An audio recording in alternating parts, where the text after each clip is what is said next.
Kemudian yang terakhir, sepertiga yang ketiga dari waktu beliau adalah untuk keluarga. Jadi tadi ada waktu untuk Allah, ibadah. Ada waktu untuk tugas.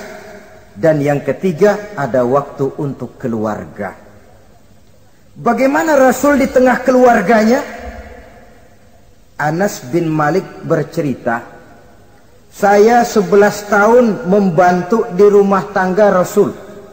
11 tahun itu kan artinya 11 kali 360 hari kali 24 jam. Bukan waktu yang sebentar itu. Selama 11 tahun saya membantu di rumah tangga Rasul, kata Anas, belum pernah saya dengar kata-kata kasar, keras, membentak. 11 tahun saya membantu di rumah tangga beliau, belum pernah saya lihat ada piring terbang, ada bakyak melayang. Artinya apa? Cerminan dari ketentraman, keayeman, kedamaian rumah tangga beliau. Padahal rumah tangganya kecil. Istrinya lebih dari satu. Tapi aman, tentram, rukun. Kita kadang-kadang istri satu seminggu 7 hari, perang 6 hari. Cuma 1 hari gencatan senjata. Saudara hadirin, saudara kaum muslimin rahimakumullah. Kalau beliau tidak menyenangi satu masakan, misalnya masakan istrinya, tidak mencah-mencah, cuma kelihatan dari makannya barangkali tidak begitu banyak, tapi tidak pernah mencela apapun yang dimasak istrinya. Senang ya dimakan, tidak senang ya dimakan karena menghargai lelah jerih payahnya istri. Ini kelihatannya sepele, tapi dari sini keharmonisan rumah tangga itu bisa saja timbul. Bukankah seseorang hanya bisa sukses di tempat tugas? Jadi apapun dia, kalau berangkat dari ketentraman dan ketenangan di rumah tangga. Dan tidak ada orang bisa meraih sukses kalau dia berangkat dari rumah tangga yang berantakan. Itulah sebabnya ini sangat diperhatikan oleh baginda Rasul. Dari rumah yang kecil, dari tempat tidur yang sederhana, yang sebelah itu kain kasar, sebelah dipakai untuk tidur, sebelah dipakai untuk selimut. Jadi kasur merangkap selimut. Allahu Akbar. Tapi dari rumah tangga yang semacam itu keluar ucapan baiti jannati, rumah tanggaku laksana surga bagiku. Di mana sih rahasianya? Karena rumah tangga beliau didirikan di atas ajaran agama. Agama membuat suami istri tahu hak dan tahu kewajiban. Kalau kewajiban dilaksanakan, hak diberikan, akan timbul saling pengertian. Apabila ada pengertian, akan timbul ketenangan, dan ketenangan adalah tangga utama untuk mencapai rumah tangga bahagia. Apalah artinya? Seperti banyak istilah orang, rumah bertingkat, uang banyak berlipat-lipat, kendaraan serba mengkilat, istri pun cantik memikat, kadang-kadang jumlahnya 4, tapi tiap hari kiamat. Tidak pernah ada ketenangan dan kedamaian di rumah itu. Saudara hadirin, lebih celaka lagi sudah rumah gubuk berantem melulu. Sudah kiamat itu, sudah kiamat. Jadi dengan adanya pelaksanaan kewajiban, pemberian hak, timbul pengertian. Pengertian membawa ketenangan. Suami keluar rumah, istri tenang di rumah. Suami meninggalkan istri pun hatinya tenang dan tentram, tidak uas-uas, tidak berpikiran nanti kalau saya lembur ini istri ngompreng, tidak. Si istri pun lega melepas suami karena ada keterbukaan.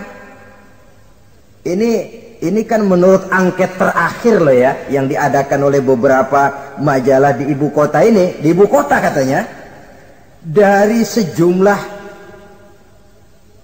laki-laki yang disebarkan angket, ternyata jika ada 3 laki-laki, 2 nyeleweng.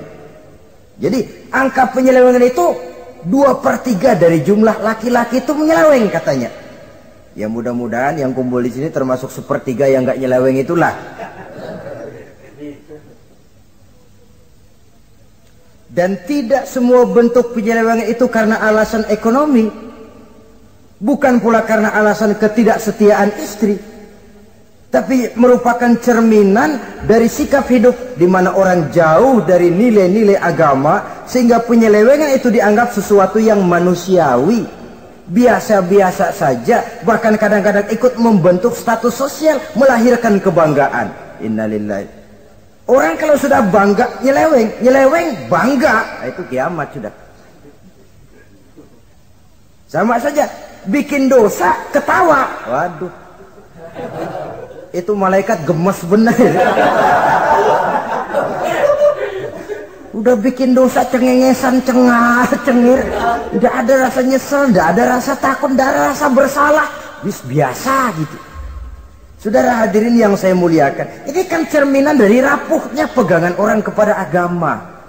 Jadi untuk membina rumah tangga yang bahagia ini, sepertiga dari waktu untuk di tengah keluarga menghidupkan nilai-nilai agama di rumah tangga kita.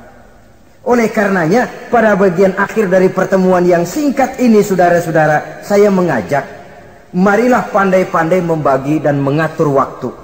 Ada waktu untuk Allah, ada waktu untuk tugas, ada waktu untuk keluarga. Syukur kalau ada keseimbangan. Tapi kalau tidak, istilah usul fikih itu tatimul aham minal muhim, mendahulukan yang terpenting dari yang penting. Kalau ada 3 persoalan semuanya penting, tentu di antara 3 ini kan ada yang lebih penting. Yang itulah yang dikerjakan lebih dulu. Dan ini tidak berarti bahwa penjatahan waktunya harus sama. Untuk ibadah dalam sehari semalam sekian jam, untuk tugas sekian jam, untuk keluarga sekian jam. Tidak bisa kita targetkan begitu. Dan yang dimaksud di sini pun adanya pengaturan. Pengaturan tidak berarti bahwa harus sama waktunya, tidak. Kita melihat kepentingannya. Saudara hadirin, sama saja di zaman sekarang, kalau dengan pembangunan kita ingin menciptakan pemerataan di kalangan rakyat, itu tidak berarti bahwa rakyat Indonesia ini standar ekonominya harus sama semua, seperti yang dicita-citakan komunis. Tidak bisa.